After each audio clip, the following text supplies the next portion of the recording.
Okay, so I learned that there was a lot of like references I missed inside of Feet of Clay because I have seen very few classic 80s sci-fi movies. Wait. Okay. Before we start Okay. reviewing the book, Yeah, we have to that's introduce ourselves and the show. yes. Right.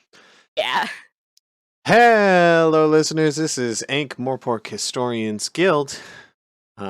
Today we are reviewing the book Feet of Clay, released in 1996. My name is Purtis, and I use they/them pronouns. My name is Mulch. I also use they them pronouns.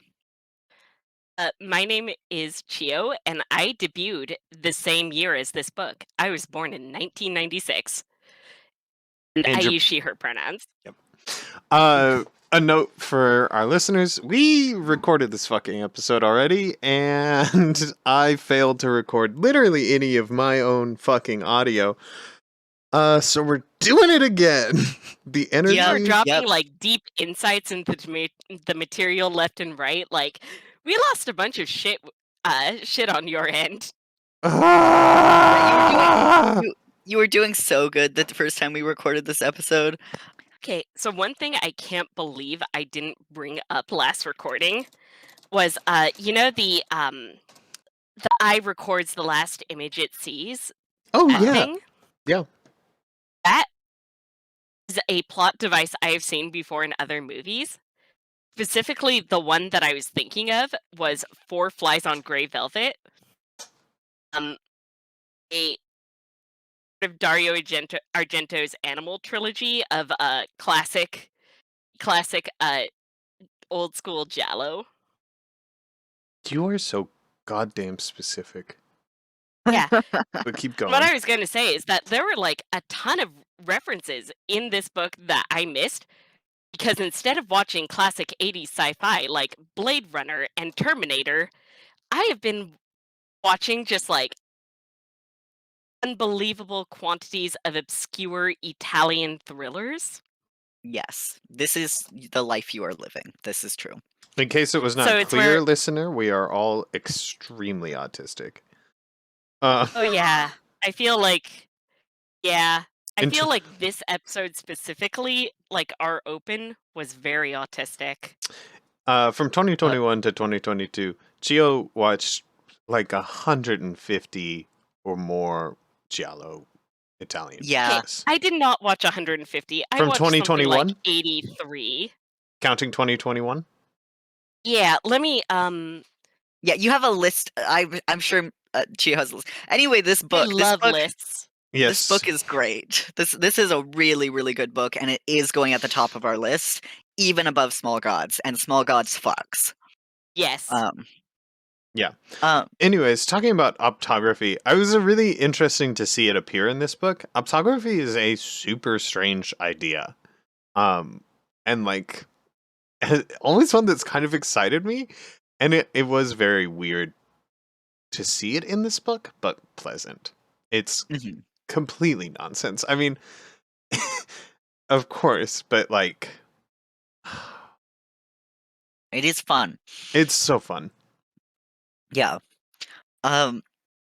So I think starting out this episode, we should go over some of the big points that we recorded last time and did Okay, before not go that, through. I want to say, according to my list, I have seen 86 Giallo. From 2021. No, just period. Okay, I've seen 86 Giallo. Mhm. I guess the follow-up question would be, how many are there? Uh, that's hard to say because people define Giallo differently. But according to my fairly broad list of things that are frequently called Gialli that I am to watch, according to me so far, it's 156 plus the 86 I've seen. So That's- 242? Yeah. That's a way higher number than I thought there would be. Yeah. Basically, a Gialli, according to sort of Giallo is one of those tricky things where it means a different thing in Italy than it does in the rest of the world. In Italy, just like all mysteries are giallo, just Yeah, means the mystery genre. that makes Whereas the sense. rest of the world uses it to indicate like a specific type of like Italian proto thriller, sort of like sleazy Hitchcock or Psycho with like more sex, or like Diabolique with tits.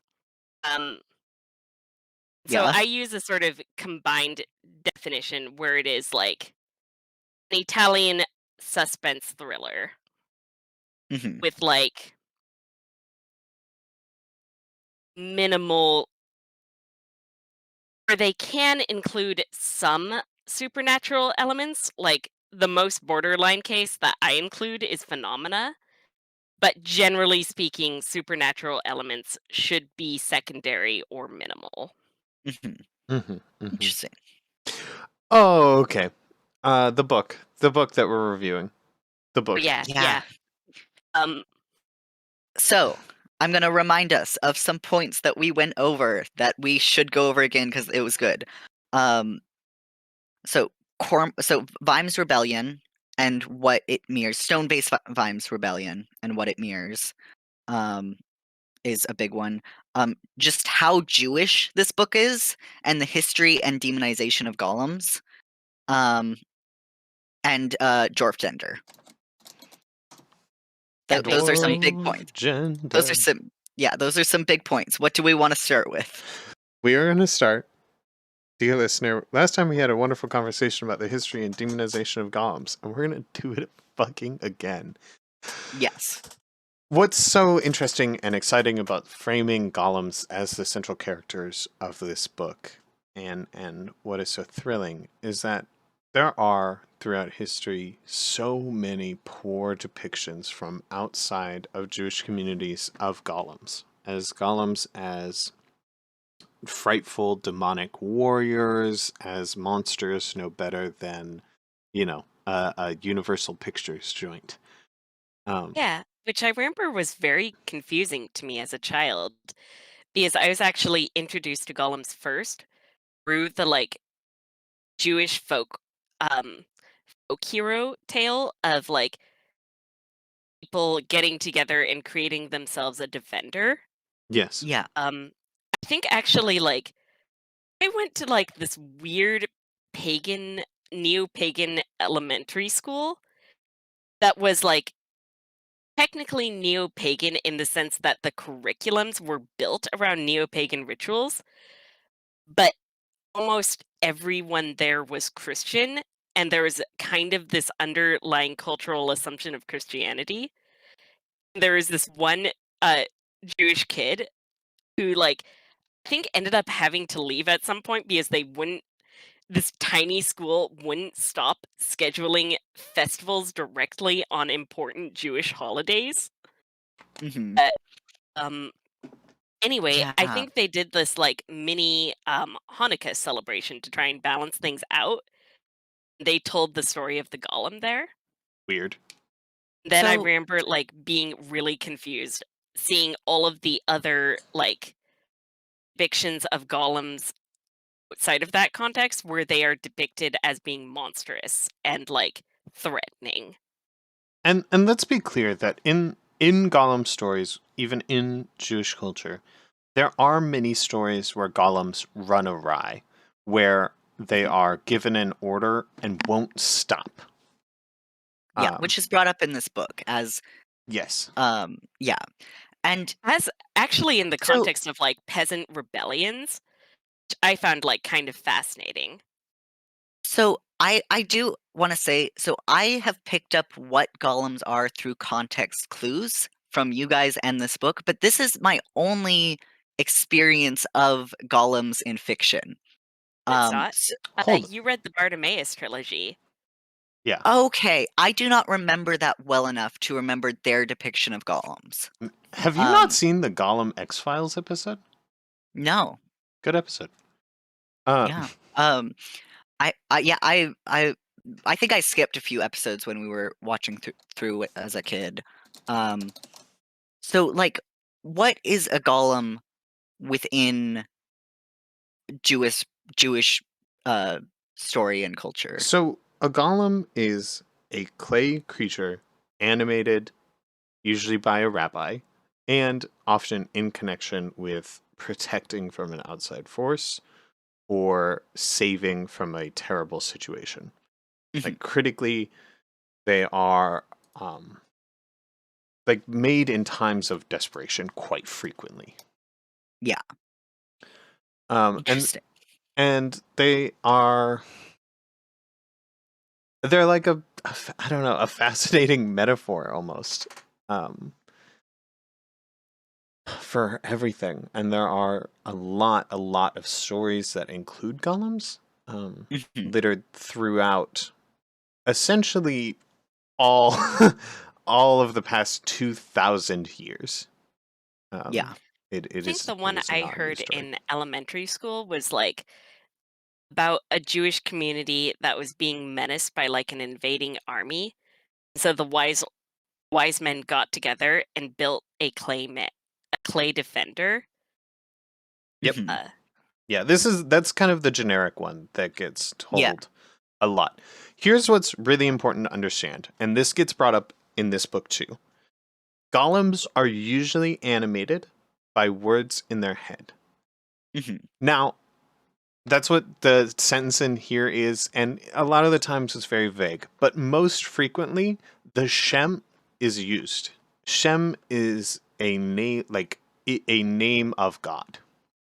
Mhm. Um, so there are like lots of specific things that are names and which are holy to Jewish people Mhm. who Jewish participants. I don't know. Within the religious aspect, not the ethnic aspect, inherently important. Like Uh-huh. literally, they are holy. You can't say them. Uh, anything that has them written on it, like in for especially like Orthodox Jews, has to be protected. It can't be disgraced. You may have also heard it called the tetragrammatron, which is or tetragrammaton, which is what's used if you are watching Christian media and they want to reference the name of God. They will often call it the tetragrammaton because it Huh. sounds less Jewish. Great. But Shem is the word used both in this book and generally by Jewish people. Yeah, and it is really interesting how what golems are in this book and how they are depicted. It's very, very fascinating. Like, they are one of the most interesting species in the Discworld, I think, and like how they are treated and how they behave is very, very interesting to me. yeah. So, like, Specifically, like going back to that thing where they will start making something and not stop that you brought up mhm, earlier. It was really fascinating to me that Barrett specifically tied it back to like type of rebellion. There's a specific word for it, but I can't remember what that word is. um, Um it's like something compliance. It's like, uh yeah, something ah, compliance. Fuck. uh, Chris, do you know yeah, this word? yeah, I know what you're talking about though. I don't know what you're Yeah. talking about yet. There are Uh, too many But kinds of it's like peasant yeah, rebellions. yeah, yeah. but it what means is Specific doing what you're told to the exact word in a way that, um, like, is defiant of the one that told you to do it. Oh, like Like, working to code. yeah, yeah, or yeah. but there's a specific Like phrase for it, that ends in compliance that kind of I'm a not remembering right now. stereotype about since from like think like that period that was after medieval but like for early modern era. Can't remember the precise time, but there is this popular stereotype of the lazy peasant. Part of that came from mm, uh I think maybe the word was malicious compliance. Can't remember, but Malicious compliance specifically, is a thing that yeah, sounds kind it of was similar to what you're specifically talking about. like they had they basically were required by law to work the Lord's land along with like their own farming. Mhm. And so because like they had to do this and didn't really get any benefit out of doing it, they would do so like very badly and sloppily and they would take fucking forever to do it. Mhm. And that is part of where the stereotype of the lazy peasant comes from. Yeah. It's like going, "Hey, yeah, fuck this shit. I'm just a dumbass peasant. What you can't expect me to do like good work. Oh no, I'm too lazy and stupid. You're going to Mhm. have to like explain this to me very carefully." And I'll do exactly what you say, even if Mhm. you don't know what you're talking about. And Yep. yeah, like yeah. So you So are talking Garrett, about like minorly fuck me, the order's so hard. Manorialism during the late Middle Ages. Is that what you're yes, talking about? yes, Yeah, I think. makes sense. I'm But yeah, going off of a lecture I heard 3 years ago. Yeah. um, but yeah, what excites me about the use of golems is that like often throughout history, golems have been used as a stand-in for the Jewish people, um, in totality. Like this is not a new use of them. And Terry Pratchett using his intensely humanist perspective and using golems as a magical way to put Jewish people in his world without it being religiously Jewish, being Mhm. more culturally Jewish, and still retaining some of those ideas, right? Like, cultural being culturally Jewish is in some ways tied into the religion, right? It has to be. Yeah. Yeah. Yeah. um and and, It also has and like I think favorite my favorite use of fantasy slavery and my Mhm. favorite approach to it. yeah, I agree. I think that this gives him the ability to celebrate Jewishness without necessarily treading on so many toes or stepping beyond his bounds, like he has Mhm. done maybe with some other uh, Yes. I think ethnicities.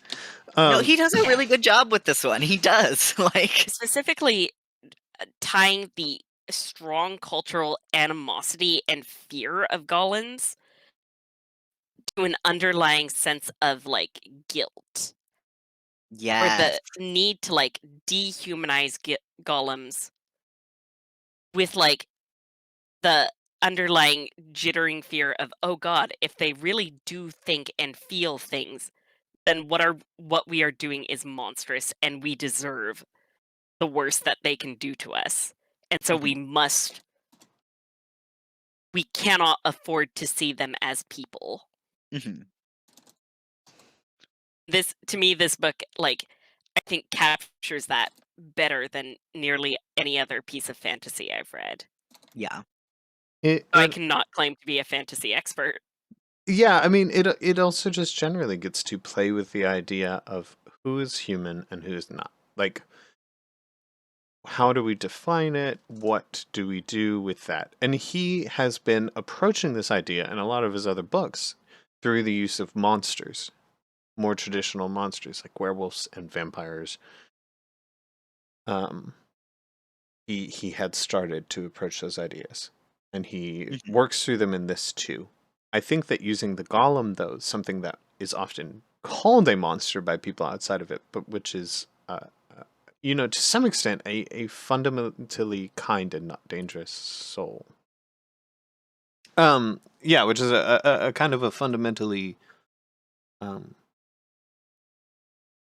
kind and serving soul. Um, like it's a really phenomenal thing to do. I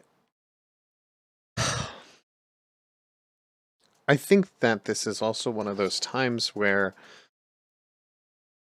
for the first time, Terry Pratchett super intensely succeeds in writing characters that are fundamentally and completely different from other people. Mhm. And he Gollum's lets them be in this one, because he he doesn't always let them be. I mean, in other parts of this book, he doesn't let them be, which we will Yeah. get into when we get to dwarf gender.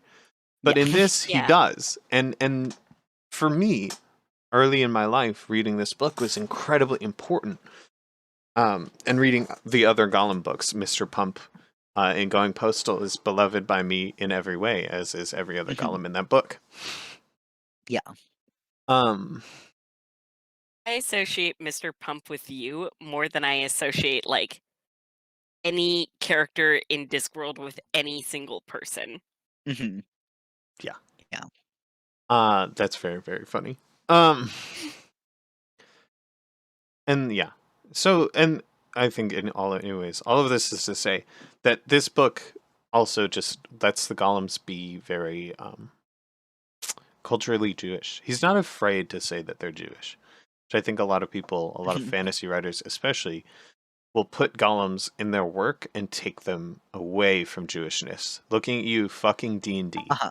you son of a bitch, D&D. Mhm. Which um, again Yeah. strikes me as being wild because I don't know how you can do that. Like, Yeah. I mean, we can always decontextualize from people's cultures. yeah. I But wish like it was golems are harder to so decontextualize from people's culture.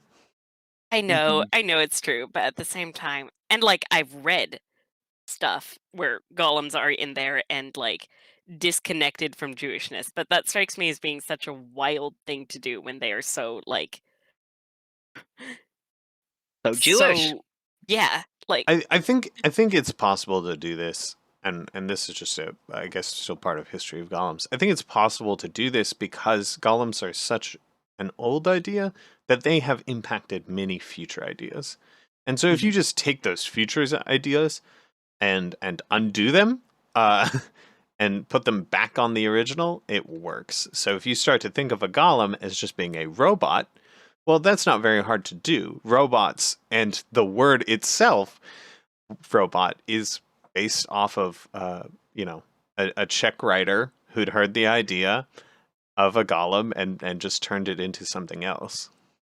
which is Mhm. also super funny because this book is like apparently riddled with like RoboCop and Terminator references. Yes, because both Uh-huh. RoboCop and Terminator have been talked about a lot as being kind of about golems. Yeah. Or at least working off of those same ideas, the same ideas as, I mean, the robot thing. Yeah. Like Yeah. Blade Runner, which Oh yeah, again, I did not get any of the Blade Runner references. yeah. I I've got like never agreed with the Blade Runner Golem thing quite. I think it's a little different, I but don't know if like it was I know that there don't know if he was tying in Blade Runner with golems or if he was just referencing Blade Runner, but I apparently I think like he there are is. a lot of Blade Runner references. There's a lot of 1980s references to these kind of robot medias that are asking the same question of how do we define a human being or a living Mhm. thinking thing with I this. didn't get any of them because I Yeah. have not watched those Yeah, movies. so there are a ton of Terminator, RoboCop, and Blade Runner references, um, which is very clever, and I think the book is perfectly enjoyable without them, and better with them. Yeah. Which I think describes like a lot of Pratchett's references. Let me Yeah. say, I'm pretty sure there's not a single Battlestar Galactica reference. Whack, weak. Um, that's I love Battlestar Galactica. Yeah. Um, That is a movie that, I mean, that is a show I should watch. Mhm. yeah, make sure you're Uh, watching the right one. Um, Hey, yeah. Yeah. but because while I do very much enjoy the 1978 Battlestar Galactica, I don't think most people would. Um, Mhm. I might. I like shit that's old as fuck. uh, 70s are my stomping ground. yeah, but 70s TV. I That mean, is true. I am a 70s 70s 70s I am a sci-fi. 70s horror and thrillers person. I'm not a 70s TV person. Mhm. Yeah, Um, yeah, no, Sorry. I think golems are I just think he does a great job with them. I also think, like, there's I don't know, it's interesting what this book mixes together because it is this very like, it's different from the first 2 Watch books. Like, it still ties in the whole Watch like, Sam Vimes's thing, and, like, the themes behind a lot of these books are that kings suck, and we shouldn't have kings. And that this book does tie that in again to this. It's just working with a lot of other and new elements that are, like, fascinating in their own right. But I did still find the king stuff interesting and how like, it's kind of a side role in this I think book, but it does, I think the play this in. book does the king thing the best out of any of the 3 books so far. Really? Even though it is also like it is not like the sole or primary element. Mhm. Hmm. Um, I did enjoy it more because it was more subtle, I guess. It And was it was more not like subtle. It oh, was no, like no. No, but, like, more extremely subtle unsubtle. than the first 2 books, who are directly just about, "Hey, kings suck." Like, but it was very, like, introspective, I guess, comparatively. It was very, like, Vimes thinking about it and, like, just I don't know. I liked it. I liked it. Um, and I liked that the connection to kings in this one has a very strong or, like, the connection to like, I think that the deaths of the old woman and the baby make a very strong human connection to real people, and that offsets the king thing in a way that makes it more closer to home, more like related to real people and what and yeah, I don't I love Vimes's class stuff. I love that he burned down the records of the noble families. Like, that was so good, and, like, I didn't expect it because, like, again, he is literally a cop, so I didn't expect him to do that, but, like, it was so good, and I'm so glad he did. I liked best of all, I like the reveal that he did it, Mhm. which is rather than just showing him, like, burning the place down, they have that, like, roundabout way where he's having this conversation with Veterinari who's like, "Yeah, they, I've heard about your good work, saving all of those animals, and, Uh-huh. they're so grateful. Uh, wouldn't know what they had have d didn't know what they would do without you if you Yeah, hadn't been there." That was yeah, such a good way. yeah, and just, like, he has a bunch of animals living at his place now, like, It it's very funny. was so good. Oh, Um you know, last time we were recording, I couldn't remember what that fucking street was called. I was like, "Cockburn," or, like, I kept on trying to brainstorm, cock words. It is Cockbill Street. So good. Yeah. We do still have that. We could use that as a stinger. Um, I'm just saying. Um, amazing if it was called Cockburn, though.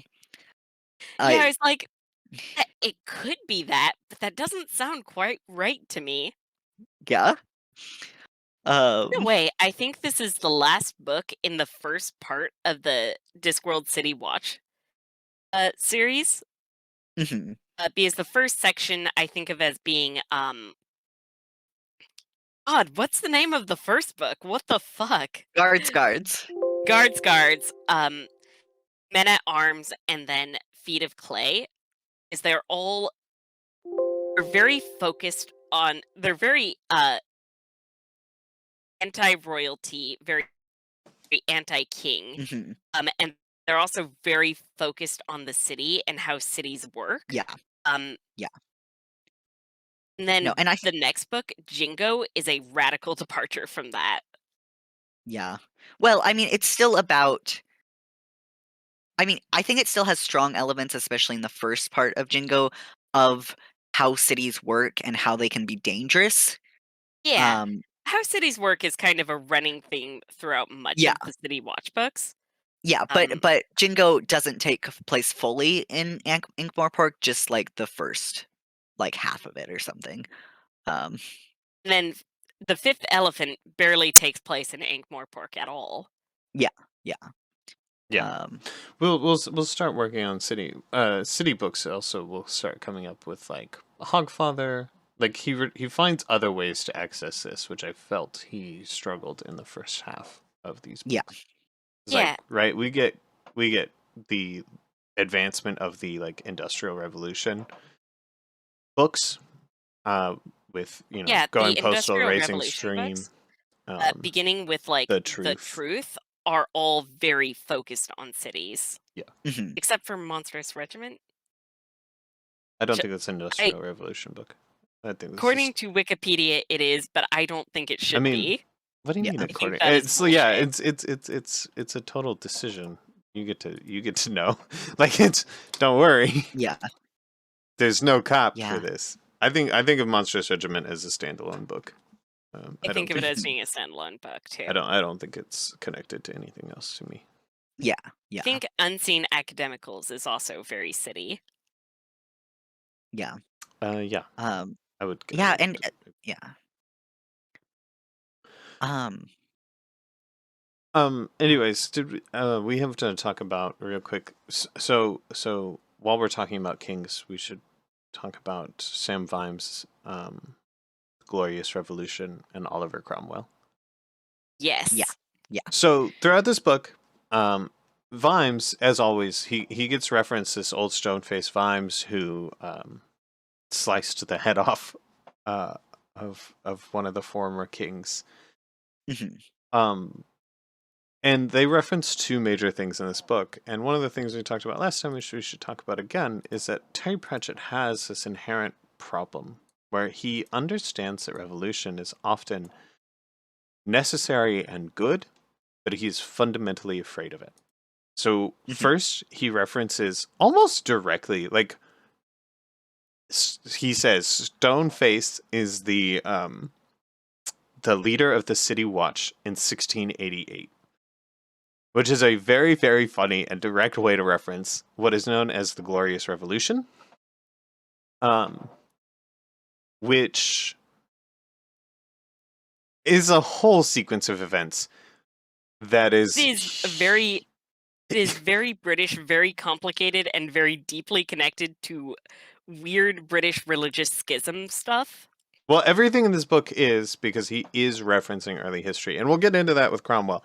But what's notable is that the Glorious Revolution is partially known for this because it was almost entirely bloodless. Like, Mhm. they didn't kill the kings. They didn't, like, really storm the castle, as it were. Um, it was a deposition of several kings. Um, well, kings and king-like things in England and the Netherlands. Mhm. And so he references this, but then he does a weird thing, which is that he starts referencing Cromwell, who also beheaded a king, who had a nickname similar to Stoneface. You also had a weird thing where they like he was posthumously executed.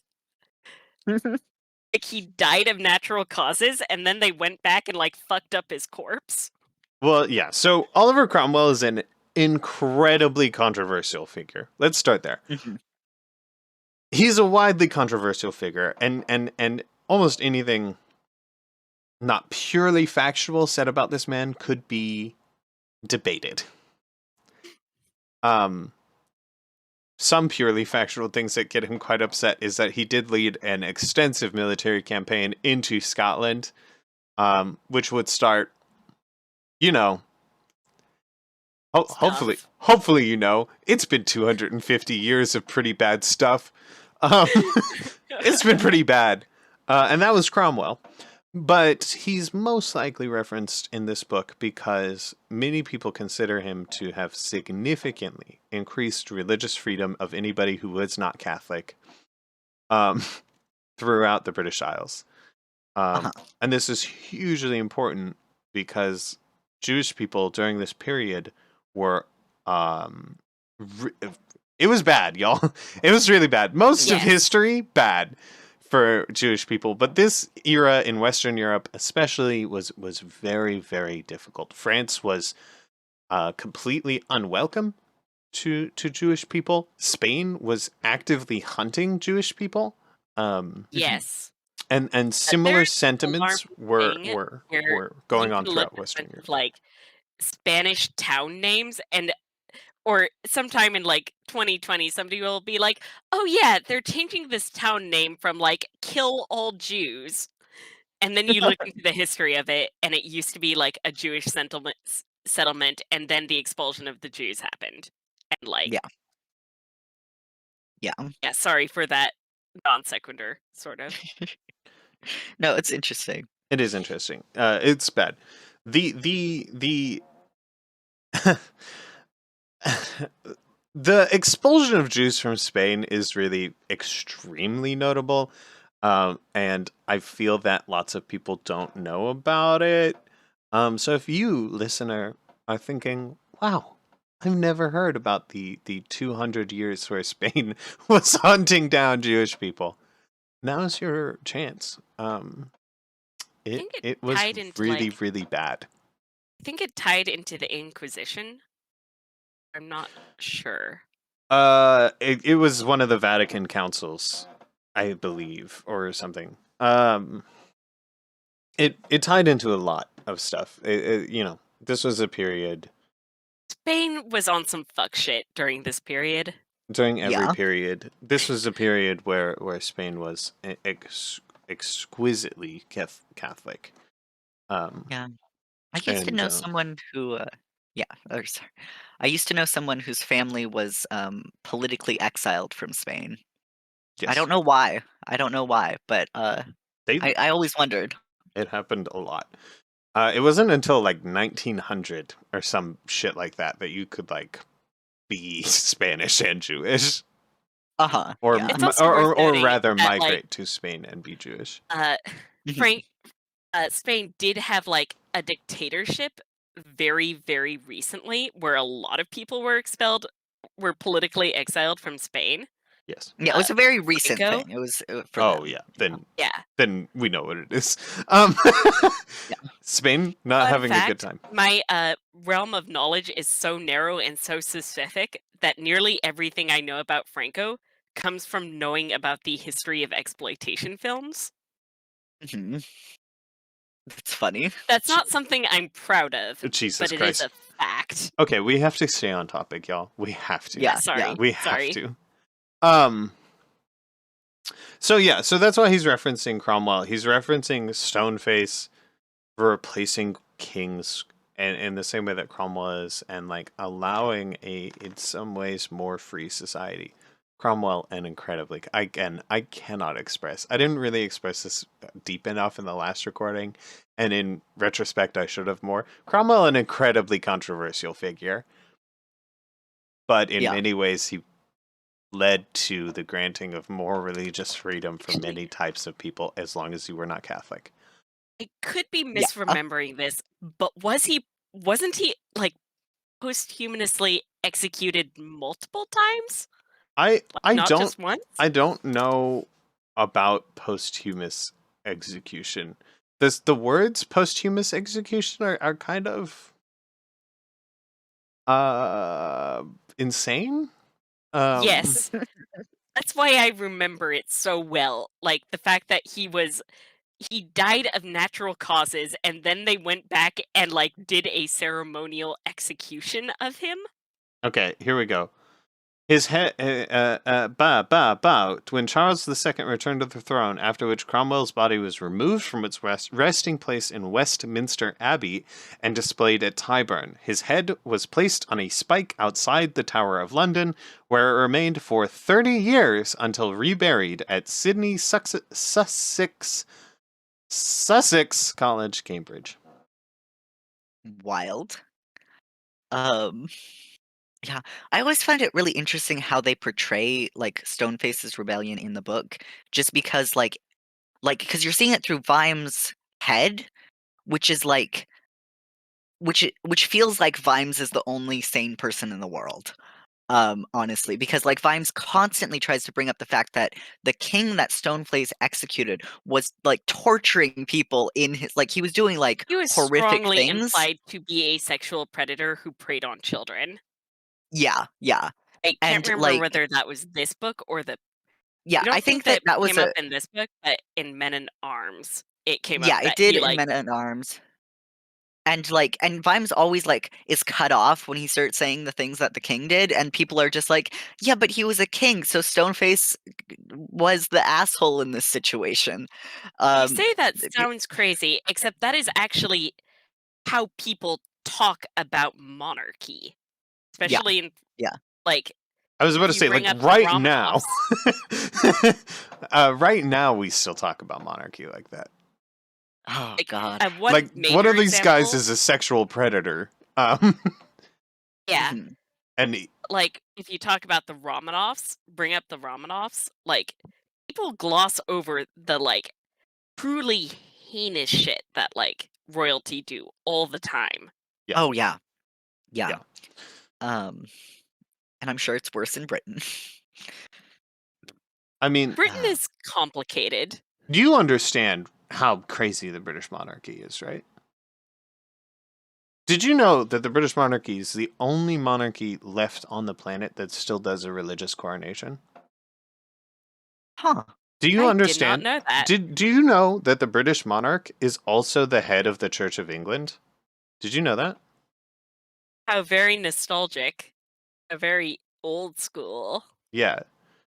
Like England is actually or like Britain is actually a constitutional theocratic monarchy.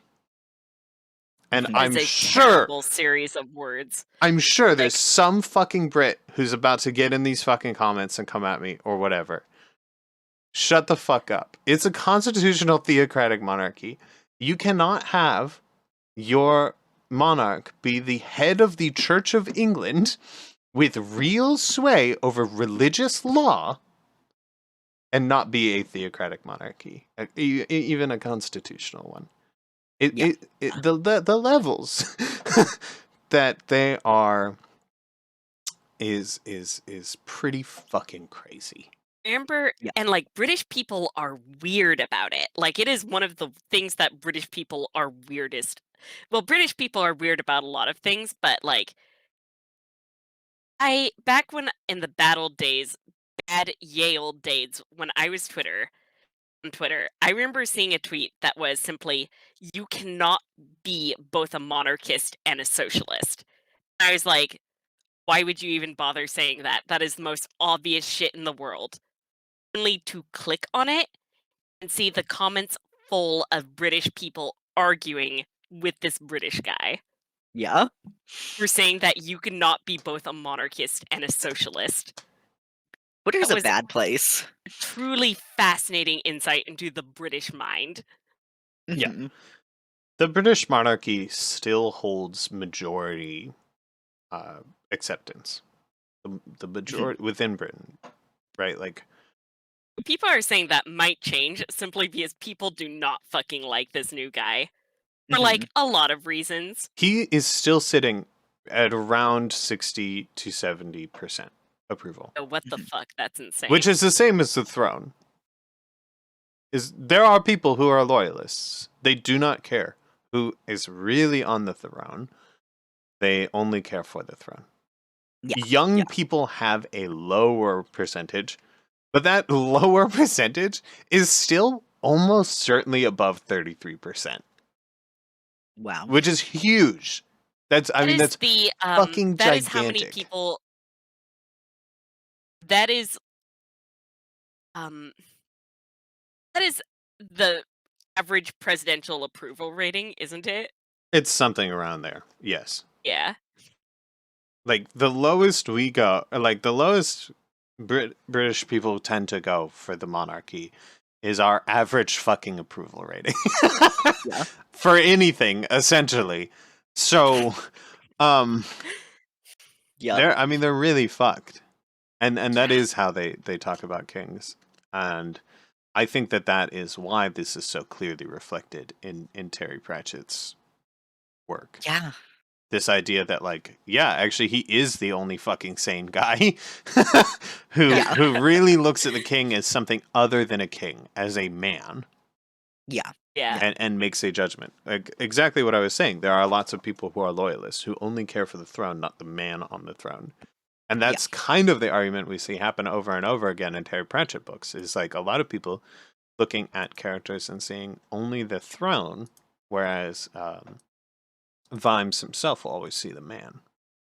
Yeah. Something that I also find fascinating is like even in like is where he talks about the like ambient royalism or like the way that the city seems to be structured around royalty, even in like small, not particularly meaningful ways that people don't think about, like in the names of pubs or in like Yeah. ritual or festivity. Or like there's still jobs that are like, something he had a list. It was like guardian of the royal jewels or something, or the key to the royal something something. It wasn't Um. royal, it was king. Oh yeah. Yeah. Like guardian of the King. king's jewels or Yeah. Yeah. That these are etc. still Keeper of the king's. positions, despite the fact that they don't have kings. They don't Um. have royal jewels. Yeah. And not they don't have royal jewels. Um. Yeah. No, it's very interesting, and I think, yeah, I this was like Vimes didn't have as much, like, there was so much going on in this book that a lot of characters got a lot of screen time. So Vimes doesn't have as much screen time as he has in a lot of the other books. But Autistic icon Carrot had significantly less screen yeah, time than usual. yeah, that's true. But like though when he was on stage, like he did so well this book. Um, he But, like, Vime's bits are very good in this book. This whole book is so good, but, like. Something that's really fascinating to me is watching how Vimes has evolved as a character Mhm, since like Guards. I feel like in Guards, he was kind of just like a sad, beaten down cop. mhm, Like he had vague anti-monarchist sentiments, but they weren't like nearly as sharp and pointed and clearly defined as they are like Men at Arms and in this book. yeah. I also To the he point where I think like Vimes in Guards, if you skip from Guards to like Thud, character in Thud would be unrecognizable as the same character. Yeah, and it is so, like, he has, like, grown so much in, like, that the scene where it with, Vetinari, where they're talking, like, Vetinari's like, "You gotta destroy this golem," and Vimes is just like, "No. No, fuck you." So good. And just, like, flat Yeah. out refuses, like, that's not something that book 1 Vimes could have done, and he does it so easily in this book. He does it, Yes. just automatic, yeah, and it was really nice to see. It was so, like, I loved that scene where he just, like, flat out refuses, Not um only refuses to destroy Dolful, but also like refuses to make him not a cop. Yeah, yeah, Um, there's so much that's fascinating about Vimes as a character, and there's something which always catches me, which is that there is a persistent idea in our culture, and has been for a long time, of this idea of a cop or lawman who enforces without failure the people's law. But what makes Sam Vimes as a character so special and so interesting is that, in contrast to the majority of those characters, he is right. Like, he Yeah. is generally kind and right. He is not enforcing a law that is law for its own sake, right? If you watch a lot of, especially post 1980s propaganda, um, these people are enforcing aggressive, explicit law, and it's almost always for uncomplicated crimes like murder. Yeah. Um, Or and you saw earlier versions of this in Wild West tales, cops and robbers, almost games, or in the much less savory uh, Indian genocide movies. yeah. And Um, all of those follow a law that is much more like king law. Like it's a Mhm. written law. It is not what is like good and right. Um, and Terry Pratchett goes through great pains to show that Vimes's law is not what the law of the city is, but what is like good and right. So Yeah. Yeah. he unfailingly approves of stealing small things if you're poor. You know, there's yeah. there's there's no Les Mis scene in these books. Um, and he also respects what a king's crime is. He you know, if people are dying in the gutters, that is the crime of a king. That is the Yeah. king's responsibility, or that is his There fault. Or patrician. My is apologies. very interesting that like I I would say that like the type of cop story that um the City Watch books seem to most consistently return to, riff on, and trying to study is like the Dirty Harry type crime story. Um like trying the grappling with the idea of cops as an agent of good when both an agent of a force of justice but also an arm of the state, Mhm. and trying to resolve the knowledge that the state is not necessarily good or righteous, Yeah. trying to resolve that gap or trying to resolve that seeming cognitive dissonance, Mhm. I'm specifically reacting to the way that previous forms of media have attempted to resolve that cognitive dissonance. to me it's interesting that you've brought up Dirty Harry in particular as well Because he because references Dirty Harry all the time. well, yes, for sure. But also like Dirty Harry as a concept is kind of a crazy fucking movie, right? Like this dude is a rogue cop and does do just explicitly illegal things for almost no reason at the first, right? Like the thing that gets him in trouble was actually avoidable. Like Mhm. the start. Yes. And that is like important, right? Dirty Harry is like kind of a fucked guy and the bad cop. Um but he is also supposed to be the hero of this media.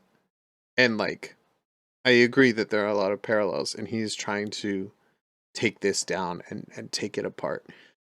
And Yes, and part of it is, like, the the underlying fascism in a lot of rogue cop movies, where the rogue cop is the hero, yeah, and, like, being both disturbed and fascinated by that, well, trying to Yeah. find to resolve. and he can't find resolve. He does a lot of things to make it work. Like he's very conscious of the fact that the police, as we mentioned before, I think Yeah. in other watch books, he's very conscious that police are acting as an extension of the arm of the state and inherently corrupt for that.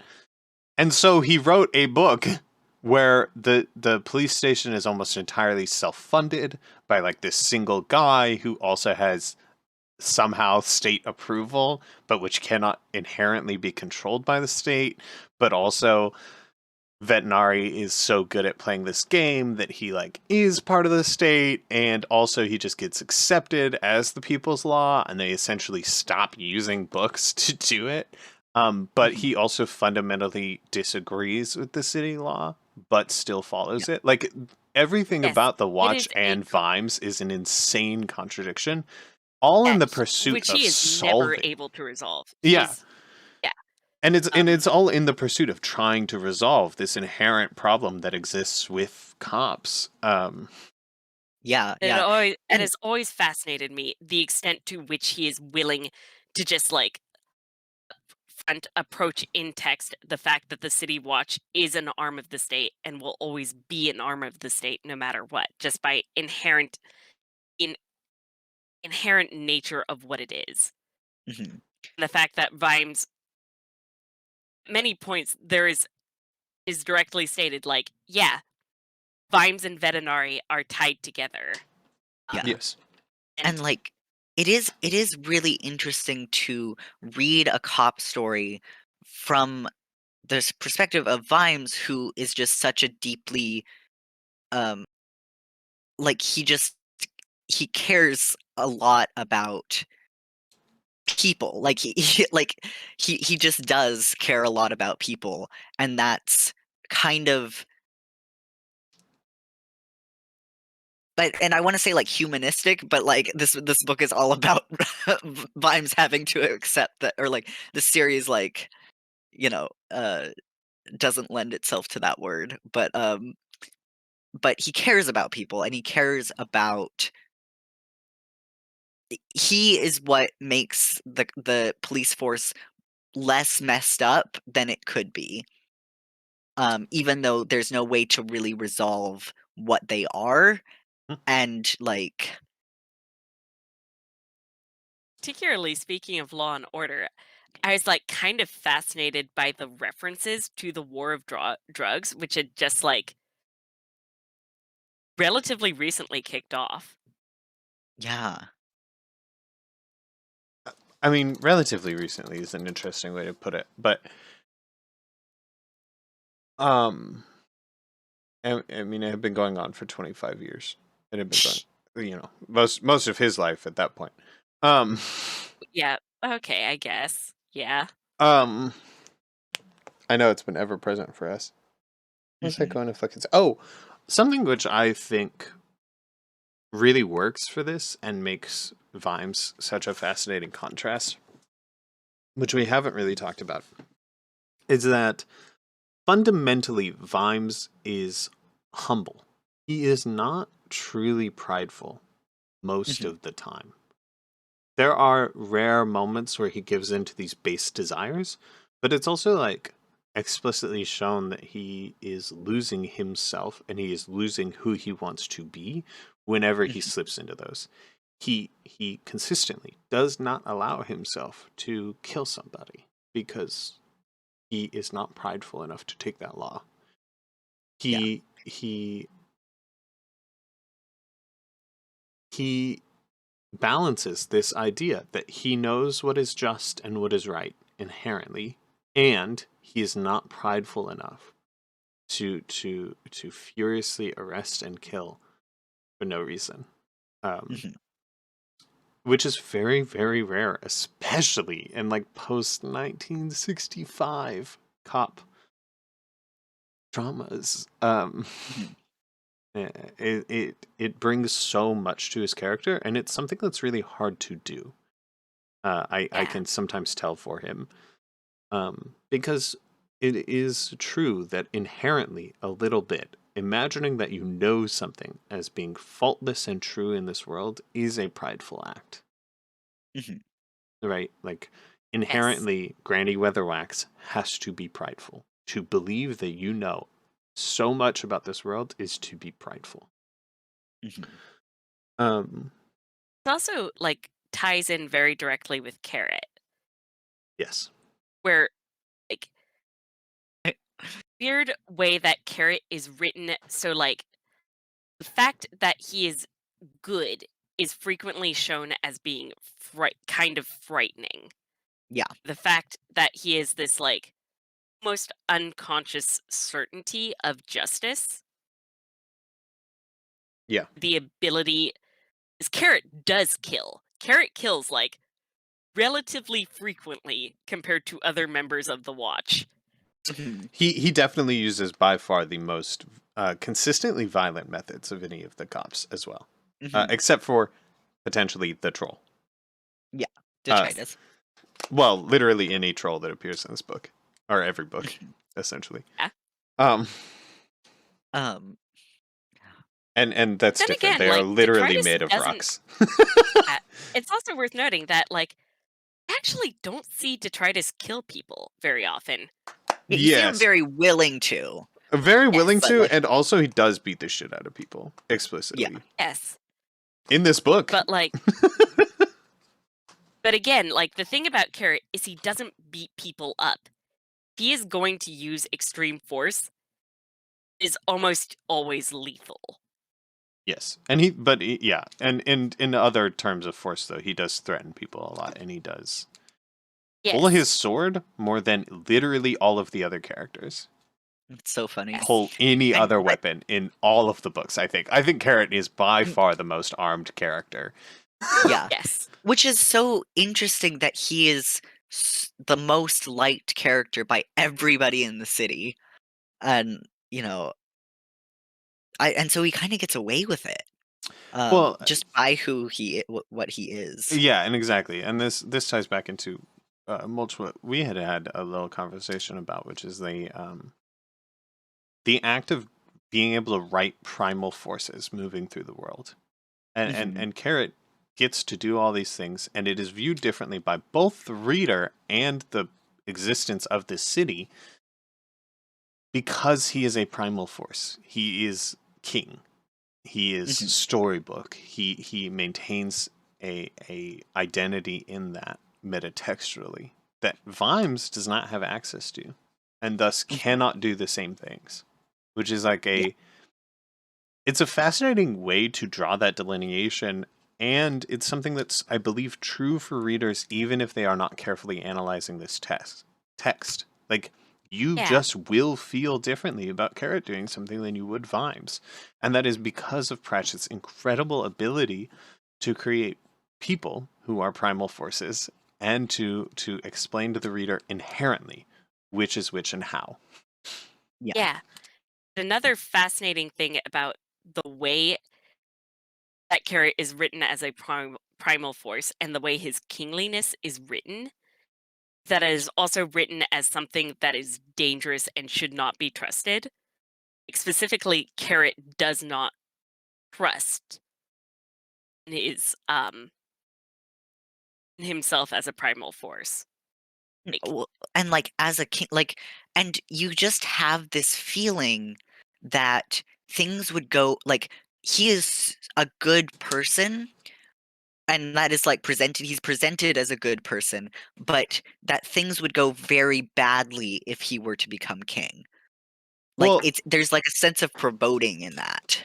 and there's a sense of like the inherent nature of a king is Yeah. dangerous, which he yes. is able to talk about through talking about Carrot. That like Mhm. even Another though thing Carrot is the is best guy in the world, the inherent part of power the of a king reason is that dangerous. Carrot is so good is because he is so humble. Mhm. Like, it's part of it is that Carrot has always been humble just from like birth, but another part of it is that with Vimes and Carrot's humbleness have kind of influenced each other. Mhm. Because I can see Um, Carrot without Vimes becoming king and thinking like, becoming dangerous. yeah, Yes. yeah, The amount that Vimes brings Carrot down is incredible. And like makes him more and more human as the story throughout the entire books like works. Like it's kind of yeah. amazing tracking Carrot, reading this chronologically as he is brought down from his guard stance, which is highly magical. I mean, this dude is a wave of the arm dispersing crowds to now he is pushing through them, Yeah, yeah. And um, I think yeah, and it and is talking to people, and that's very critical. yeah. And that Vimes and Carrot have just made each other better, like in such profound ways. Yes, It's really interesting to me. yes, I agree. For Oh, Um, instance, I find it so funny that, like, Carrot took Vimes to the Dwarf Bread Museum before taking his girlfriend. mhm, I like that that was Vimes very did it. funny. That's my favorite thing, is that Yeah, Vimes did it at yeah, all. It's really, There's really a real funny. possibility he was just like, "Hey, I've got this great surprise. I found the most amazing thing. You have got to come, Vimes." and Vibes just kinda went along with it. That's Mhm. very funny. I, oh, this is another subject, but, I did find it very interesting how quick like, how Vimes just suddenly flips on golems, on his opinion of golems, and, he does it before this point, but, it really, feels like a big switch when he finds out that Doleful is trying to, release release the animals from from being killed, release the golems from servitude. He's trying to stage his own little rebellion, and that felt to me like that is exactly Vimes's shit, and that the way that Vimes handles getting Doleful back so well, despite earlier in the book saying, "Oh yeah, we have to destroy all golems." Um, that was really fun for me to see Yeah. him switch in his brain like that. I think Um, it's also important because it tells us, like a lot of this Gollum story is about talking to us about how each of these characters determine what is a living being, yeah. and that is worthy of respect. And I think Mhm. you're absolutely right that like this Golem is staging its own little rebellion, and that's what proves to Vimes that this is a living, thinking being deserving of rights. If Yeah, you can rise up, you are a thinking, living being. And yeah, that is what yeah, it is for Vimes. Whereas like the bar for Carrot is much lower. The bar for Angua is much higher, almost yeah, paradoxically, because of her own fears about that. And it's all painted yeah, so beautifully, and it all ties back into these kind of immigrant stories that he has talked about in the Watch before. Oh yeah, Uh, god, yeah, this book is so good. It's a I'm really sorry. it's a really incredible book. yeah, It's a really fucking incredible book. Anyways, it ties back to these immigrant stories that they keep talking about, right? The Watch is often a conduit for talking about the city's multicultural changes. And I think in many mhm, ways, Terry Pratchett is fascinating to me from like a POC perspective because he writes some of the most accurate depictions of like racism and also of trying not to be racist. yeah, A lot of the times writers will just have characters that switch over very easily and very quickly once they like come to an understanding of something. But like we are shown time and time again that Vimes is uncomfortable with dwarves or thinks they're kind of funny. Or yeah, or he is on edge about golems even at the end, or he is not so sure about so many things about the other yeah, races. But It's not just through Vimes. well, there's There's lots that of scene others, with but let me Jiri and finish this point. Anguet towards the end where she's like There she hold on. There's a lot of she's them, but let me finish this point. yeah, sorry. Which is that Vimes Vimes's thoughts and actions are different from each other. And even though Vimes has all these thoughts, he is careful to control his actions. He is genuinely, for the most part, trying to be a good person. He yeah, understands, again, what is right and just, even though he cannot undo his thoughts like that. yeah, yeah, It isn't possible for, like to just magically stop thinking that way. And Terry Pratchett yeah, makes that very, very clear to us and makes that a very engaging and human process. It's something that's really, Yeah. really phenomenal because, you know, I've seen that in my own life. I have often been an anti-racist advocate who've like really gotten into these conversations with people and seen them understand it and try and change, but not being able to, or not having enough control over their actions, or not being able to plumb all of the different ways that those things arise and the His dangers racism of is them. just like incredibly complicated and like being actively anti-racist or trying to like become less racist is just an insanely complicated process that involves like a lot of like soul searching and like that's sorry. Yeah, I'm No, just and gonna go back to saying you're absolutely complicated. you're absolutely. It includes a lot of soul searching, but also what Terry Pratchett makes it clear that it also includes, and which I absolutely agree on him, is that it is necessary to talk to those people. That you yes, cannot do it unless you willfully and respectfully engage with people. Right? We Yeah. still see that here in that fact that Vimes has not in any way approached his anti-vampire racism yeah, because he does Not not even a little interact with bit. them. He yeah, does not interact with them for almost any amount of time whatsoever throughout the entire course of this. That yeah, is like a and very important concept. yeah, Yeah. and that the Um only ones he does interact with are aristocrats. Or So explicitly evil. yeah, yeah. Um specifically going back to that you were saying about Vimes trying not to be racist, I feel like his introduction to Cheery, his job interview with Cheery was such a good example of that. Yes, absolutely. That Um, was what immediately came to my mind as well. yeah, because like he does a really good job. Like well, most, except he still has the occasional microaggressions, like Cheery as a dwarf, and like recognize and like go like, yeah, not sure about that. yeah, you people, and Yeah, that Cherry immediately notices that, yeah, and and immediately like just sort of gently marks it down in the back of her brain. yeah, Yes. But those parts which he can understand, he desperately is trying not to let them hurt her because he yeah, understands that it does.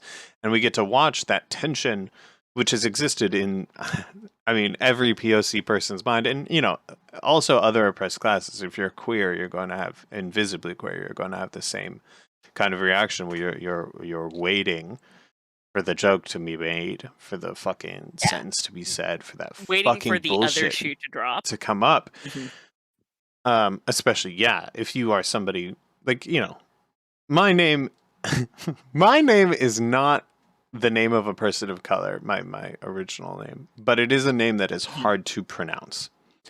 Um, mhm, and you know, I felt exactly what she was feeling so many times, like whether it was a joke or whether you were going to try and pronounce it, and kind of like what that said about you. And it was very yeah, clear throughout my life when people tried not to say it the right way in a racial sense, like yeah, because they thought it was a POC name. And to be clear for the listener, my birth name is a fucking Danish name, like, but it It is does. aggressively Danish. Yes, it is. It is it is a phenomenally Danish name, and with the extra with a foreign character. Um,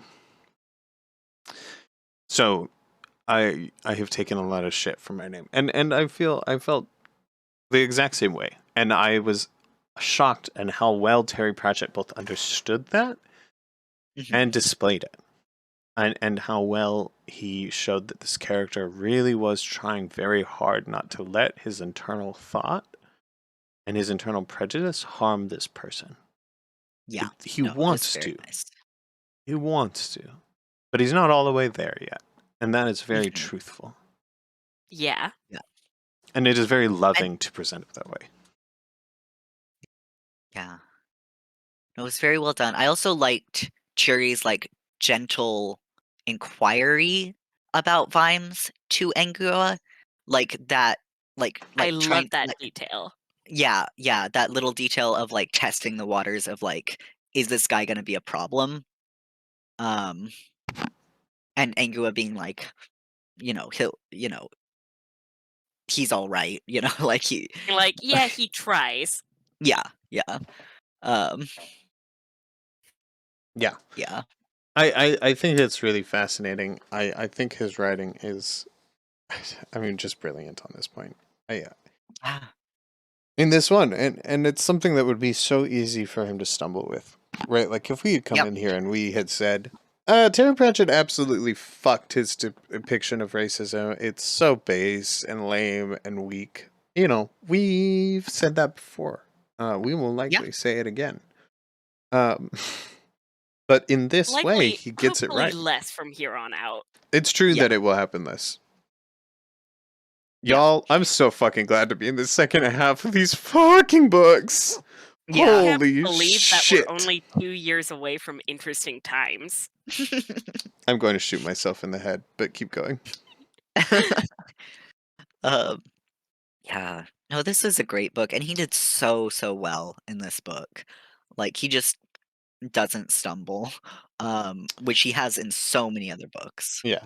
Okay. Let's move on to the next topic. Speaking of We should stumbling. talk about Cheery, since we brought up Dwarf Cheery. gender, baby! That's what I was about to say. Oh, Well, yeah. okay, I did say the word stumble, so we're here now. You're Speaking right. of stumbles. So So, this book has a phenomenal a fascinating approach to gender, which is very, very complicated. I want to start by saying that, like, in 1996, this depiction of gender, and especially his openness in talking about it, was incredibly important to a huge number of people. There is a fundamental idea within this book and many of his other books that one can define their own gender. That what Mhm. we appear as and how we shape ourselves is within our control and should be. But his understanding of these things is really base. This comes across a lot in Cheery, the first Mhm. dwarf that we see transition her gender presentation. Yeah. I'm so glad you guys both feel the same way about Cheery and gender that I do, because I was, like, sweating blood at the thought of trying to, like, explain my, like, No, weird it's okay. We ambivalence. we are trans, and we do understand what gender essentialism is, and the fact that we do not believe in it. Um, Yeah. Yeah. and it is such a contradiction that Cheery is so clearly a character having a trans experience, having a very realistic trans experience, but that trans experience is based on the fact that she is biologically female, and Terry Pratchett has the idea that someone who is biologically female must feel gender in a specific way, even if they are Like, from a culture that does not have this presentation of gender. We should note at this time. At this time, he is showing that. Yes. Because there yeah, will be because later books where he counters this, and I will give full credit to that. yeah, This, as we mentioned in our first recording and haven't mentioned yet, Feet of Clay is a hard book to talk about because he returns to so many of these ideas in the future books. Mhm. We will be referencing Feet of Clay many, many, many, many times after this point. yes, Mhm. I reference Feet of Clay a lot even when I'm not talking about Terry Pratchett books. True. Like, it is one of those books that is in my mind all the time. Yeah. It is a truly incredible book. So, So what our problem is here with this is that Cheery starts immediately presenting in this kind of very urbanite femme way. And in many ways, this is such a massive idea that it's kind of crazy that he fit it into the background of this book. Right? He is approaching all of like gender definition, and he gives it really not that much time in this book, except that Ah. he gives it very little time scattered throughout the entire book. So it is something that Mhm. is present throughout the entire book, but not talked about that much, which is very, very Mhm. complicated. It means that we don't get as much insight into Cheery and how she is feeling about this experience as I would like. Because, Mhm. um, as I mentioned on the last ah, recording, I talk to a lot of trans femme people, and I am trans femme myself. It is very, very common when you are first trying to identify your gender to latch on to the large stereotypes of that gender that you see around you. Lots and lots of people who are first transitioning go for this very urbanite femme presentation, almost nightclub presentation that isn't right for them and isn't right for most people of any, Yeah. persuasion, trans or not. Like, it's not right for most cis women either. And to the credit of gender, many cis women also do this phase. Like, they just do it much earlier in life. Many cis women start trying to fit themselves or mold themselves to whatever their Age 14, baby. age 14, whatever their picture of their societal gender is. It's very, very common to see 14-year-olds in pencil skirts, for instance. A style which they will not stick with throughout their entire life, but which they are trying on now. And so there is something that could be said for this interpretation of Cheery pursuing this gender this way because she is nervous and because she is, unsure of what that would look like. And we are shown a little bit of it, that she is scared and uncomfortable, that this is a new idea for her and that she's just trying it on. But because this book does not give enough time to it, it really struggles with that. And then, yes, it is extremely gender, like bio-essentialist. The only people seen to be experimenting. Yeah, the only people seen to be experimenting with femininity are people who are, biologically female in this book, or at least they are implied to be. And critically, they are not synthesizing in this book their own approach to gender. They are not significantly creating a dwarf femininity. They are using human or Ankh-Morpork femininity. Yeah. And I like, will. a big thing that bugs me is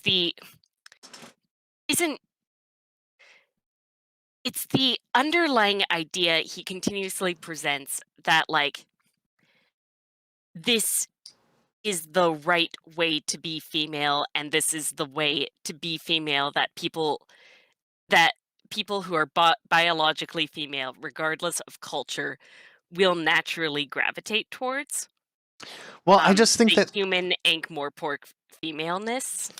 Well, but this is kind of going into what I'm talking about. That is only one interpretation of what he means by this, but because he doesn't give it enough time, he doesn't really clear it up one way or the other. Yeah. She is interested in these things, and we see her trying them on. But does he mean that she is trying them on because she has just been introduced to them, and they are new to her, and they are interesting, or because that is the future synthesis? And we will get into that more as we progress through other watch books, and he will definitely lean into that and lean away from it, which is like this kind of wild thing that he does, right? Like, we've already referenced Going Postal and the golems in that many times, but this is a thing that comes up in Going Postal and the golems in Going Postal, and it is, I think, like, really interesting. And he will combat this also with troll femininity in things like Thud or Monstrous Regiment. Like, it's all over the place what he feels about this, and it's clear that he's trying over and over, and that he understands that there's this huge thing he's not plumbing, but he really struggles to make the full leap. He does what is most British and what he does with a lot of things, which is that he will point to something that is true and possible, but he won't go the full way. He will point to the fact that revolutions are often good and necessary, but then he will say that they are dangerous, chaotic, and not worth it. Right? Like, he will do both things, and he does this with lots and lots of stuff, and he will continue to do it gender. An underlying ambivalence. Yeah. I don't know if ambivalence is... It feels like he lets fear take him away from it. Yeah. That it is too radical an idea for him. Even though he is touching it, he is approaching it, he is like holding this dangerous thing in his hand.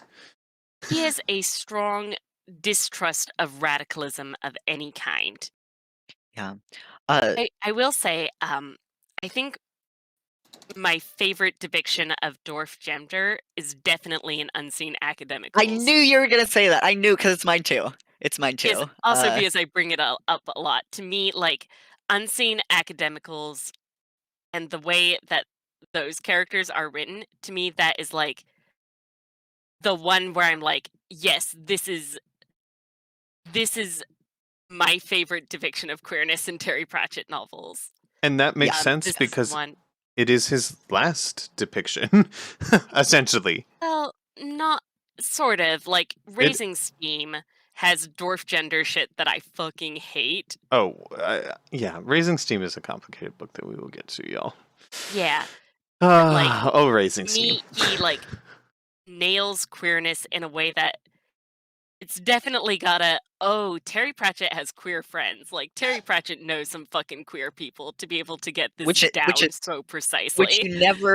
you never see in any one of his other books. Yeah, I think it's Which to is be weird because clear. I'm pretty sure he, like, did know, like, queer people I was about to throughout say, writing most of his books, like, I was about to say that during I get the sense that he has queer friends in the way he is writing Cheery. Yes, Maybe that I am makes sense. more favorable, but like But I it's very accurate. I mean, it's good. yeah, I mean, there are I've had these exact moments with people who are transitioning to a feminine gender.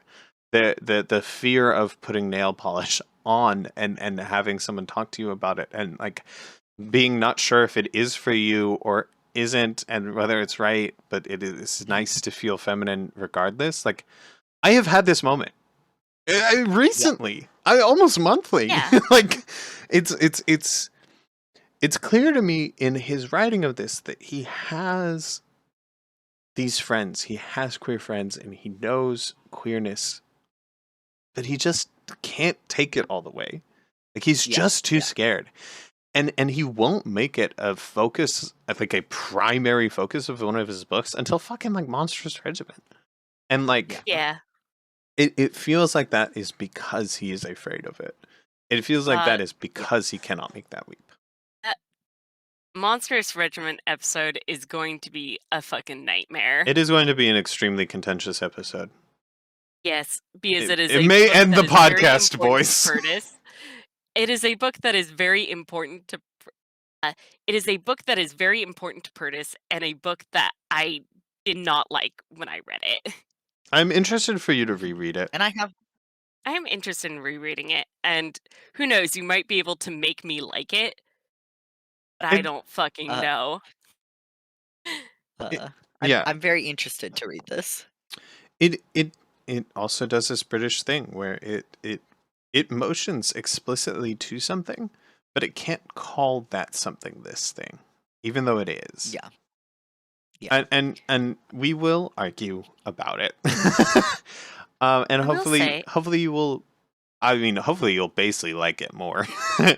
um, yeah, but hopefully I can make my points well because it is a book I really really enjoy. Um, and yeah. I think it is for me one of his best depictions of gender that I have read. Mhm. And I will say, like, I will say that I think it's one of his best depictions of gender because he deals with masculinity rather than femininity. This is my Mhm. strong opinion. I strongly suspect that I'm going to relate heavily to at least one character in this book, just from the small snippets I've So heard you've from never them. read Monstrous Regiment? No, I have not. that Shocking is to me. fucking wild I am really to me interested to because it see is how you a will land very on it. you sounding book. It is by far his Yeah. queerest. In my opinion, it is his queerest book. Um, obviously, I'm not as big a fan of Unseen Academicals as you two are. I started it, but I've never finished it. Well, the start isn't good. You have too many wizards in the start. But yeah, I'm excited to get to Unseen Academicals. And to be clear, the queer stuff in Unseen Academicals is a very side point, yes, but it is real queerness. Like one character does say that they are not a man or a woman, and yes, was shocking to me. But it is a very side point to the story.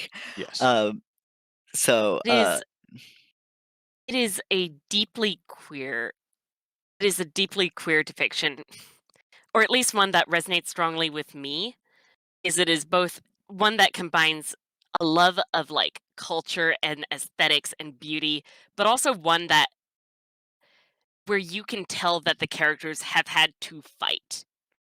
Um, mhm, that they have had that they have been, like, touched by suffering and pain. I feel like that is an aspect that a lot of cis depictions of queerness tend to either lean very heavily in on the pain and suffering or on the love of aesthetics and beauty. Very few seem to understand how strongly tied together that they are. Why don't you Mhm. like Monstrous Regiment? We can't talk about this right now, but like this is I that's what don't Monstrous remember. Regiment is. Um I I don't know. we can't get It, into it like right now. We're going to do a whole episode. It's going to I'm be gonna be the honest, most I contentious read episode. Monstrous Regiment once, and I don't very strongly remember it, just out of a strong remember just a memory of me going, "Oh man, I did not like that one." It is held so close to my heart. Um Yeah. Yeah. Anyway, that's what struck me as being so, like, I guess, powerful about even that side storyline in Unseen Academicals. Both Mhm. acknowledgement of, like, resilience of having had to suffer or being made to suffer by the world at large and the strength that it took to survive that, along with, like, yeah, I like to have fun, I like to party, and I love beautiful things and creating beautiful things. Yeah. I God, I feel like love. a lot of queer aesthetics is treated as ridiculous by cis people, and they don't seem to understand, like, combination of strength. I don't Yeah. know, I'm just repeating myself now. I love No, I get what you're queerness. saying. Yeah. I love queerness. I love queerness. I love Uh, being queer. It's the best thing. yeah. Is there Yes. more we want to? We're into some other books now, so is there more we want to say on like Feet of Clay? Hell yes. I mean, I think that we could talk about Feet of Clay forever. This is a book that Yes. is But made there's, of small moments. like, Um, man, we haven't even talked about Angua yet inside of this episode. I mean, there's a huge things, a number of things that we haven't talked about. This is the Yeah, and complication of Feet of Clay. Is it is made of we small haven't moments. It mentioned how disappointed how great the forensic stuff with Cheery was, That it, and and then they take it away in the future books. It's so sad. how deeply disappointing it is that it never seems to come back after this book. Yeah. Even though I it thought was there was good. some of it. Yeah. I mean, there might have been a little, Just with, but like, not with Cherry, with Igor. Yeah, well, Yeah, I they. thought Shiri had another book where she was a little I more. don't she think so. might have. It's Um, not inside of, The Fifth Elephant. It's not in The Fifth Element. Um, I don't remember any of it in Thud or in Snuff. well, it's certainly non Thunder Snuff. That is far too late, and Igor is a staple by that time. Here's Maybe inside of Jingo, but I well, don't. anyways, here's the truth.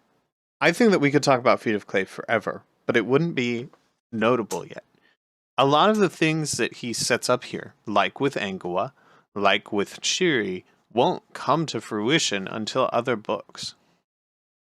Yeah. It's part of what makes this book so magical Should and we talk so about important is that he will, again, as I've said before, continue to reference Feet of Clay from this point onward. It was a hugely impactful book for the Discworld series.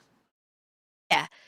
Uh, okay. One thing that I meant to bring up, but there wasn't space for it, is loved the way that it was structured and like a specific bit where um Vimes is like is stewing over Stoneface Vimes and over like the the revolution and the way that people responded to it. And he's talking about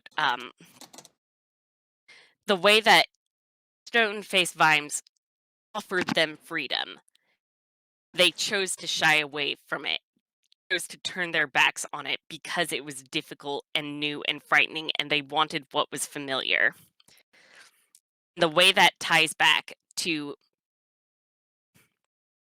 Doleful unleashing the entire slaughterhouse and like taking Yugo and like leading them out and then attempting to free the other golems and having them like try and rebuild the treadmill. Yeah. That conversation he has with Vimes.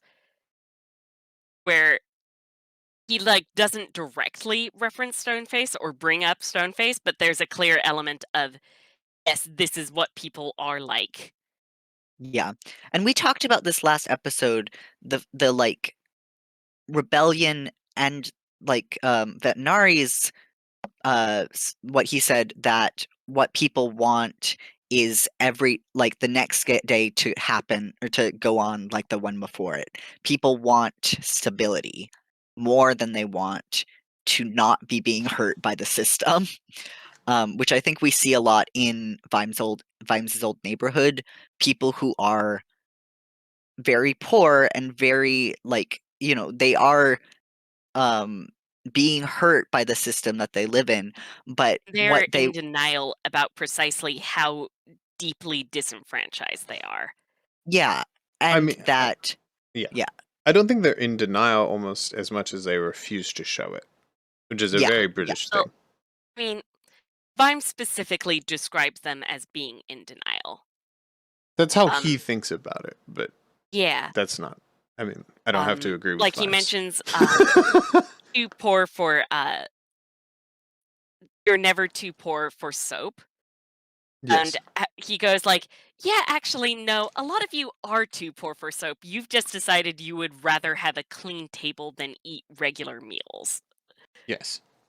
yeah, Um, and like yeah, it's interesting, and I loved the part with his old neighborhood and the people, the like people who are considered small who died, and it just was very very human and a very human part of Vimes, and like yeah, made us like understand better who he is and where he comes from, and the fact that or like even this just, is like, his tone, that combination of both nostalgia and pain.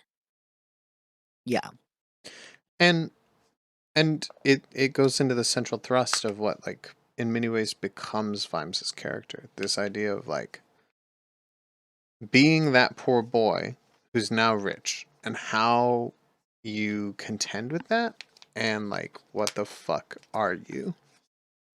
Um yeah, it really starts to become his central figure, and it is a fascinating question. He really accurately displays this like survivor's guilt that comes with those things, right? Like mhm, it is hard. I'm certainly no fucking duke, but I'm like doing better in my life than any of the people I grew up in the neighborhood around, most likely. mhm, A lot of my friends are dead. And like that is terrifying, and I'm grateful for it, and it is wrong, and it is like all of these things that I think that Terry Pratchett talks about through Vimes. And this is one of the early huge successes of that question, in my opinion. Um, and it is so lovely that his decision consistently is I refuse to forget. I refuse to forget what this life is and what it means and what it's like to be in it. And I can also say it's a little ridiculous, and I can say that it's wrong, and for more than just what other people have done to it. It is wrong because these people are making it worse on themselves for what they believe. I I think that all of these ideas are so critical and so important to Vimes's character from this point forward. I'm so grateful to see them. I also love this reoccurring idea that comes out throughout, that no, the little people are not inherently are not, like, morally better than yeah, the big people or the people who make the grand decisions. They are not, like, necessarily wiser or have, like, or make better decisions, but they're also no worse at it. They're no worse morally, no worse than the people who make the big choices. And 'cause they because they are disregarded and disenfranchised, he, Vimes, needs to fight for them because nobody else is. yeah, Absolutely, absolutely. It is And fiercely human. Yeah. And And I like that because I come from a leftist background. I spend and occasionally something that pisses me off is when people like hyper romanticize the working class and the poor. yeah, It's I like, mean, it's a listen, motherfucker. yeah, it's People a are just very people. yeah, it's a very common form of dehumanization with any oppressed group. Like Yes. it's like us, like God, the way that people think about Native Americans I was thinking is the same thing. yeah, Native people, yeah, Yeah. yeah. It's so dehumanizing. or Um, the educated and noble Asian. Also, yes. Oh, Uh, yes, the model minority. Um, yeah, which I learned more history about today, and it's segmentation again. It was breaking up fucking organizations between um Asian people, Black people, and that were forming. Um, the thing that it pisses was me a, off is it fucking worked. Like, it yeah. was oh highly effective. Hey, don't it don't always cut worked. Latinos out. Don't fucking It cut always Latinos out. Uh, it always works. It always works, and it's a tool. It's one of the most effective tools of power to pit minorities against each other. I Absolutely. mean, Um, it's like, especially like a great example of how well it works. It's worked is like the East Asian advocacy groups that keep on like fucking suing universities over like what's it fucking called? The anti-discrimination law, Affirmative action. Like, affirmative action. That shit is like that shit pisses me off so much. yeah, yeah. I mean, there's like a lot. There's a lot out Yeah. there. It is a great example of how effective like segmentation has been and And undercutting solidarity. yes, yeah, uh, and how much solidarity is our only fucking path forward. God damn it. Yeah. yeah. Um, Um everybody go read up on Bernie Whitebear. you're going You to know, have to write that down because I do not Every know, cannot guess the spelling based off of what you just said. Bernie Whitebear. Is it white as in like the color white and bear as in the animal? Yep, Okay. you got it. Everybody go read about Bernie Whitebear. This is my note. Everybody go okay. read about him. I also want to say that like I love Knobby Knobs. Fucking love that. Yeah, I no, no, love that guy. yeah. I loved his scene. Like, I loved his whole like being noble scene and everybody hanging on his words, and then he hears that they want him to become king, and he's just like, "Vimes will flip the fuck out. I gotta get the fuck out of here." They Oh keep on God. going like, Uh, no, you can fire Vimes. You'd be king. And he's like, no, I fucking couldn't. Are you shitting me?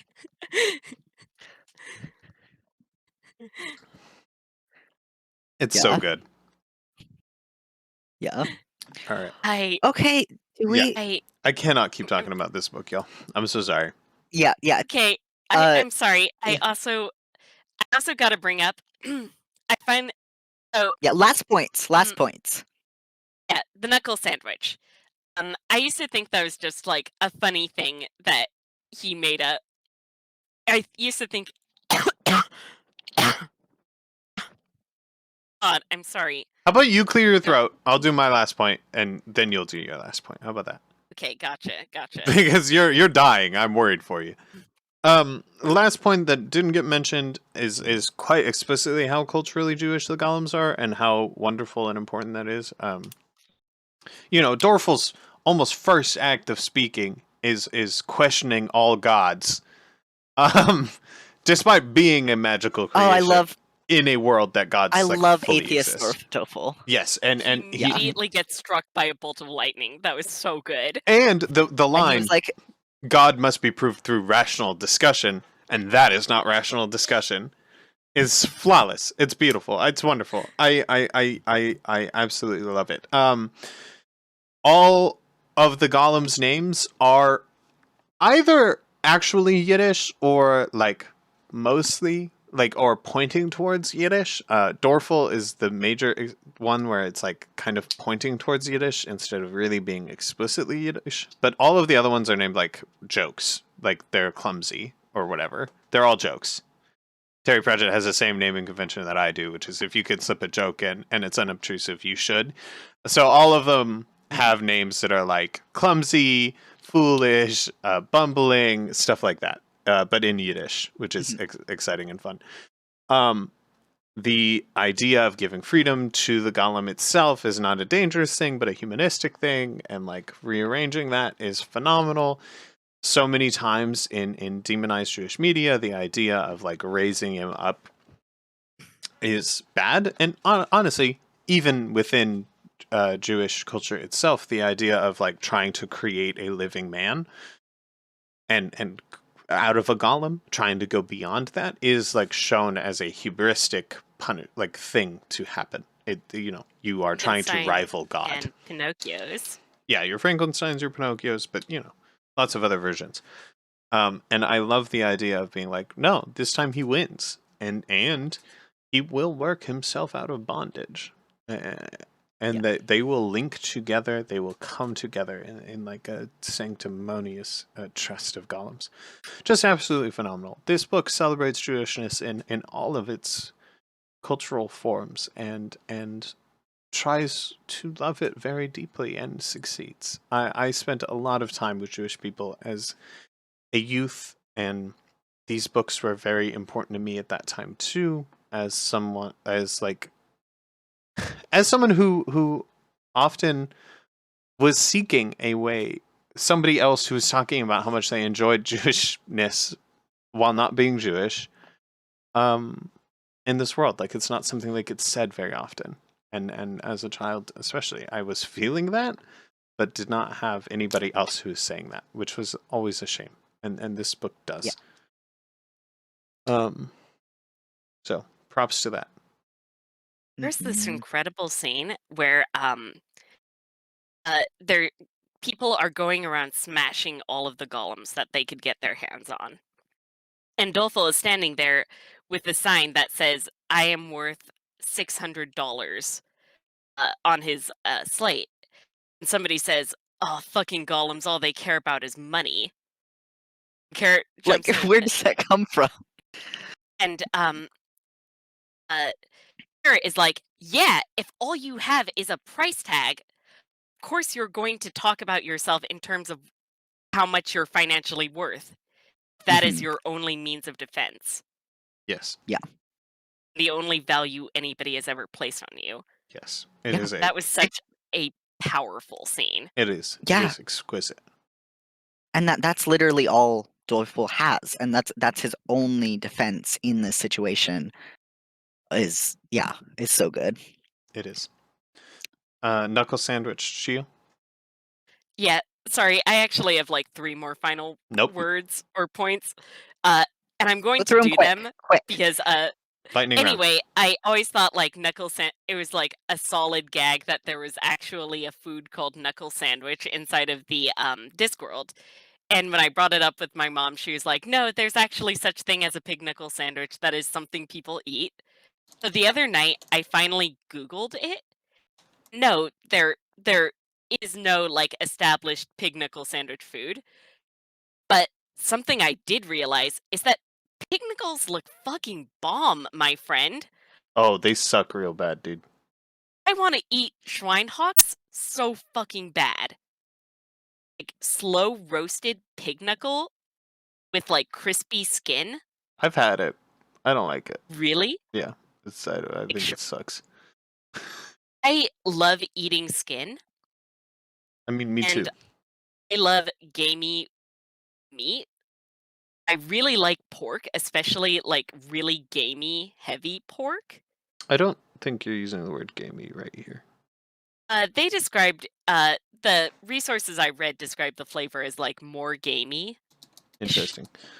Um, I wanna eat that shit so bad. Yeah. Also, the thing Nobby Nob says about being able to pull the fingernails off makes no fucking sense in this context. because pig knuckles are actually like pig ankles. Oh, I think they talk about eating. They talk about eating pigfoot also. They refer to it as pig knuckles throughout, but I think he was talking about a pig foot, not pig knuckles. Well, they reference another Yeah. dish. He's not only eating pig knuckles. Okay. Huh. Yeah. I'm pretty sure he said the nails thing in specific context of like the knuckle sandwich and wanting a knuckle sandwich. Some winkles. It's very funny. Okay, next Might one. have said trotters Quick. though. Okay. Anyway, we didn't even bring up the fucking Golem King. Yep. Which uh It's too complicated. You just read the book. but it was so good. That scene with him like continuously going out in the world and trying to kill himself was so A, it was fucking scary, but B, like so good. Like he puts himself inside of the guillotine that was used to display basically an anatomical figure. Hangs himself from that guillotine. I mean, not guillotine, that whatever it's called. He hangs himself from that, and that was so good. Yeah, there's a lot of really good things with the Golem King. His And name, by the way, his name means crazy. Fun fact. Wow. that is very on point on the Yeah. nose. For people who've forgotten and are listening to this, his name is Mishiga, which is still quite frequently used. Oh, I'd never seen that spelled, but I had heard that before. Yep, Mishiga. You'll hear it all the time if you And hang in those circles. that like heartbreaking scene where they finally crack his head open and they see all of these just impossible desires of the oppressed, the desire to bring justice to the world or to bring peace to the world. Yeah. Yeah. That he has so many conflicting requirements and that led him to kill, and how horrifying that is for the golems. Not just like conflicting, like big abstract requests or desires. Yeah. Like, Yeah. sort And of like the joke of asking for peace for all mankind for Christmas. Mm-hmm. yeah, it is really wonderful. The Golem King is an amazing character. And you just got to bring up Vimes's boots. This is the book where he takes his new fancy boots that don't link and are incredibly expensive, and he swaps them for another guard's boots that have the cardboard soles that he can read the streets on. Yes. Yeah. So Yes. beautiful, so perfectly Vimes. Yes, it is. Him reading the streets is one of my favorite pieces. I really love it. Yeah. Okay. Do you have We a also final? get that. Do you have a final point, Mulch? Do you have anything? I don't. I think we've gone through everything that I was thinking of. So Yeah. Technically, this one could be a lot longer, team, but we already did this once, and I Also, will all not of the talk about Sherlock this one. Holmes references and the arsenic and the green dye and all of the fun little red herrings. yeah. Yep. I And Pat, the patrician being treating this like a game, like acting like he's really not in any danger throughout the entire thing, because to some extent he isn't. Also very good. Yeah. Also, like the contrast between the major players who are treating this like a game. It kind of feels like the only players who don't see this as a game or a scramble for power are the City Watch. Oh, also, he says the word kosher in this, and I'm not going to do the Lord of the Rings diner thing, but it is very funny that he says that there's a kosher butcher. Mhm. Okay. Yeah, I think anything else? Last points. Nope, we're done. I see. Good night. Okay. It's top of the list. but- It's top of the list for every person. It's the best fucking Discworld book. I also love that fucking weapons maker who's like decided to go along with the idea that like, yeah, dwarves just make their weapons, decided not to disagree and decided to like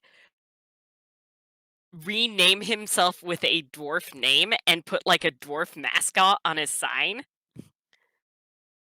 Yep. That was such a like that is so perfect. Such Oh, and all the heraldry jokes are incredibly fun. There's an infinite amount of this book. This is one of the ones where you should go read it. Oh I yeah, yeah. we've Go is read we've it. all good Oh, I do is have a last like point. oh go I do it. do, I do have a last point. Do not be very careful what version you get. The first time I listened to this book, I listened to the 3-hour version, which the is both abridged version. like disrespects this book and is a worse reader. So make sure you are like 8 hours or above and not 3 hours when you try to read if you are Essentially, doing the audiobook of this book. you should never read any abridged version, but this is the most wounding of all of the abridged versions because this book is made of little moments. Remember It is when all little moments. Yeah. Mulch and I were reading the City Watch books together, and I like was super excited for them to read Feet of Clay. And after they read it, I was like, "That one was so fucking good. That one's my favorite." And Mulch was like, "Eh," and I was like, "Wait, what?" Yeah. And I was It's because so I read the confused. abridged. It's because I read the abridged version. Yep. Okay, Great. Also, that's like, it. Yeah, it is. And we should again, also bring up nope, um, nope, nope, nope. I'm leaving. Dragon King of Arms. You know No, how last stop. episode you brought up that Don't do Nigel it, my you man. admire Nigel Planer's willingness to go like that character should have an incredibly irritating laugh. Yep. This book is the prime example of that I can think of. Like Dragon King of Arms' voice is so annoying. Yep. I felt like Vimes listening to him talk. Okay, guys. All right. Good night. It's top of the list for Uh, all of us. Next week we'll be doing Hogfather, which was my first Terry Pratchett book, so we're all very excited for that. Thank you for listening, I love Hug. I'm like and I'm good already night, 2 hours listener. into that. Yeah, me too. Yes. It's a truly phenomenal book. Okay, good night.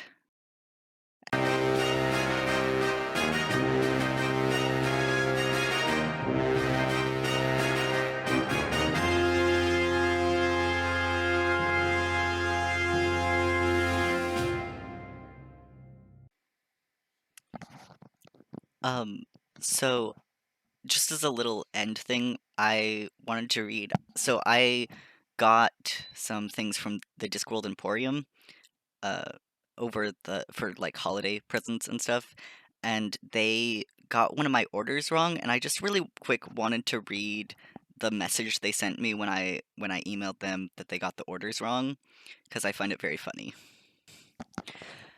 Hello, Mulch. Profuse and sincerest apologies for getting your order muddled up and for any concern or inconvenience caused. We will send your due item as soon as possible when we reopen on the 4th and sit ourselves on the naughty step, the one with the extra large spike. Please keep the erroneous items as amends for our blunder. Kind regards and many thanks for your patience. Reb, Discworld Emporium Imp. Um, I just found that very charming. It's a very Discworld response, and I think it was very cute.